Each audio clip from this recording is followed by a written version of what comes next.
लंबे समय से नीट छात्रा का न्यूज़ में हम लोग देख रहे हैं और सुनने में ये आया है, मुझे पूरी जानकारी है नहीं, कि परिवार के लोग सीबीआई इंक्वायरी की मांग कर रहे हैं। देखिए, कल न्यूज़ चैनल्स में हम लोग कल से हम देख रहे हैं और इस पे पूरी जानकारी लेके हम आपके बीच अपनी बात को रखेंगे। नमस्कार, आप देखना शुरू कर चुके हैं न्यूज फॉर नेशन। मैं हूं आपके साथ धीरेन्द्र।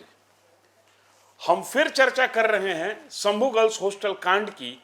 हम फिर चर्चा करने बैठे हैं जहानाबाद की उस मेधावी लड़की की जिसकी संदिग्ध परिस्थिति में मृत्यु हो जाती है और जिसको पुलिस शुरुआती दौर में आत्महत्या और बाद में फॉरेंसिक लैब टेस्ट के बाद पुलिस अब इसे क्या कहे, इस बात को लेकर पुलिस मंथन कर रही है। एसआईटी का दौरा चल रहा है। एम्स और पीएमसीएच के बीच पोस्टमार्टम रिपोर्ट को घुमाने की कोशिश हो रही है। कई लोगों का ब्लड सैंपल कलेक्ट किया जा रहा है यह साबित करने के लिए कि लड़की के जो अंडरगारमेंट्स पर मेल स्पर्म मिले हैं वो किसके ब्लड सैंपल से टैली कर सकता है। और जिनका जिनका ब्लड सैंपल लिया गया है, आप जानकर आश्चर्य करेंगे कि इसमें लड़की के पिताजी भी हैं और लड़की की मां भी हैं। जिसका नहीं लिया गया है और जिसका शायद लिया जाए, क्योंकि वो फरार चल रहे हैं, यह भी जानकर आप आश्चर्य करेंगे लड़की के मां पिता ने जिस शख्स पर उंगली उठाया है वो पुलिस की गिरफ्त से बाहर है। लेकिन बात हम सिर्फ और सिर्फ इसकी नहीं करने जा रहे हैं। यह बात आपको भी बखूबी पता है और यह बात तमाम मीडिया स्रोतों के कारण तमाम लोग जान रहे हैं। हम जो कहने जा रहे हैं उसको जरा गौर से सुनिए। और यह सुनना इसलिए जरूरी है कि हम जो बताने जा रहे हैं, जिस बात की चर्चा कर रहे हैं, यह पूरे के पूरे डेमोक्रेटिक सिस्टम पर सवाल खड़ा करता है। 5-6 जनवरी की दरमियानी रात से यह कहानी शुरू होती है। 9 तारीख को एफआईआर होता है। 11 जनवरी को लड़की की रहस्यमय परिस्थिति में मौत हो जाती है। 15 जनवरी को एक व्यक्ति की गिरफ्तारी होती है और 24-25 जनवरी को यह क्लियर हो जाता है कि लड़की के साथ सेक्सुअल असॉल्ट तो हुआ ही है। हम जहां से तारीख गिनाना शुरू किए और जहां पर समाप्त कर रहे हैं, आज 27 तारीख को मैं आपसे मुखातिब हूं। कुल मिलाकर 20-21 दिन बीत गए इस घटना के और अभी तक के सत्ता तो छोड़ दीजिए, सत्ता को तो बोलने का अधिकार नहीं है, चूंकि सत्ता मुंह छुपा रही है। विपक्ष का कोई भी कद्दावर नेता आज पहली बार इस बात पर जुबान खोला और जब बोलना शुरू किया तो आवाज यही निकली कि मीडिया के माध्यम से हम ये खबर कई दिनों से देख रहे हैं। हमारे संवाददाता रंजीत कुमार ने पाटलिपुत्र लोकसभा की सांसद, राष्ट्रीय जनता दल की कद्दावर नेता लालू प्रसाद यादव की बड़ी बेटी मीसा भारती से बात की। पटना एयरपोर्ट पर सांसद महोदया कहीं जा रही थी, पत्रकारों की नजर पड़ गई, माइक और कैमरा सामने हुआ, सवाल दागा गया जहानाबाद की लड़की की कथित मौत को लेकर। और मीसा भारती जो कहना शुरू करती हैं, यह मैं अफसोस के साथ कह रहा हूं कि विपक्ष की बुलंद आवाज जिस मुद्दे पर सड़क से लेकर सदन तक गूंजनी चाहिए थी, वो आवाज सड़क पर तो सुनाई ही नहीं दी। और सदन का सत्र आह्वान होना है, 2 तारीख से सदन आना है, उस दिन बताया जाएगा कि सदन में विपक्ष की आवाज कितनी बुलंद है जनता के मुद्दों पर। लेकिन 21 दिन के बाद, तकरीबन 21 दिन के बाद, या एफआईआर लॉन्च करने के 15-16 दिन के बाद विपक्ष का कोई बड़ा चेहरा बोला और बोलते बोलते या शुरुआत में ही यही बोल गई मैडम कि हमने मीडिया के माध्यम से यह खबर देखी है।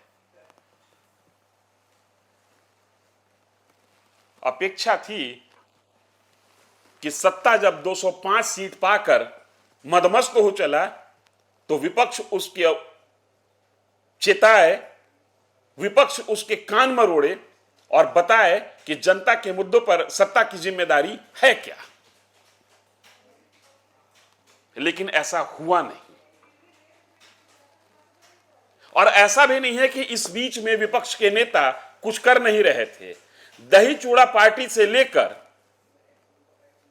पार्टी की राष्ट्रीय कार्यकारिणी की बैठक तक हो रही थी, लेकिन कुछ नहीं हो रहा था। तो इस मुद्दे पर, एक होनहार लड़की की मृत्यु के मुद्दे पर, बेटी की सुरक्षा के मुद्दे पर विपक्ष की ओर से कुछ ठोस नहीं हो रहा था और न हुआ। पहली बार एक बयान सामने आया है। मैं फिर बता रहा हूं, हमारे संवाददाता रंजीत कुमार ने इस बयान को कैच किया है।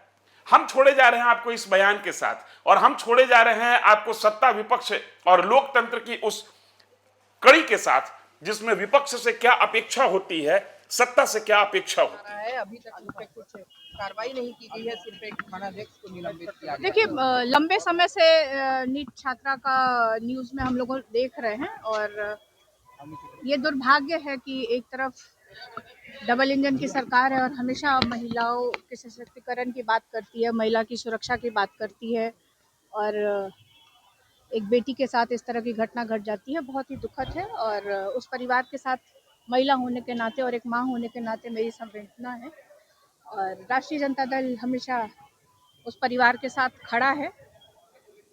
और देखा जाए तो सरकार कोई कार्रवाई नहीं कर रही है। कुछ मीडिया के कुछ न्यूज़ चैनल्स ये वही इस बात को पुरजोर तरीके से उठा रहे हैं, और सरकार के कान पे जू भी नहीं रेंग रही है।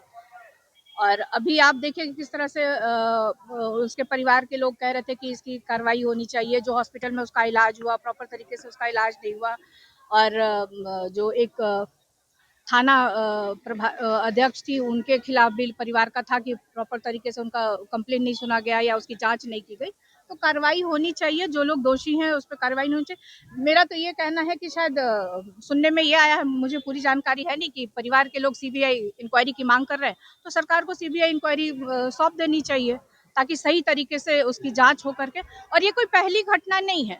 आप पिछले 10-12 दिनों में देखें तो लड़कियों के साथ, महिलाओं के साथ 5-6 घटना इस तरह की देखने को आई है, अलग अलग जिलों से आई है। तो कार्रवाई होनी चाहिए। और अब तो सरकार डबल इंजन की सरकार है। आप यही खौफ दिखा के आए हैं कि राष्ट्रीय जनता दल आ जाएगा तो इस तरह की घटनाएं होगी। और जब से ये सरकार में है तब से इसी तरह की घटनाएं देखने को आ रही है। कहीं भी गोली मार दी जाती है किसी को, अपराध बढ़ा हुआ है, महिलाओं के साथ सबसे ज्यादा।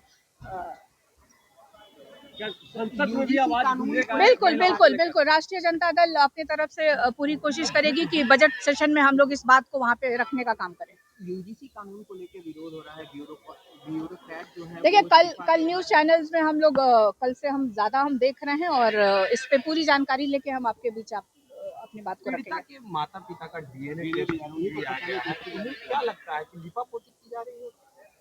अब पीड़िता के माता पिता का डीएनए टेस्ट क्यों किया जा रहा है, ये मुझे समझ से परे है। जो कुछ लोगों का ये आरोप है कि उसके साथ छेड़छाड़ हुई है, उसके पोस्टमार्टम रिपोर्ट भी बदली गई है या छेड़छाड़ हुआ है, तो ये सब सरकार का है और लॉ एंड ऑर्डर का है। तो ये लोग देखें, ये लोग।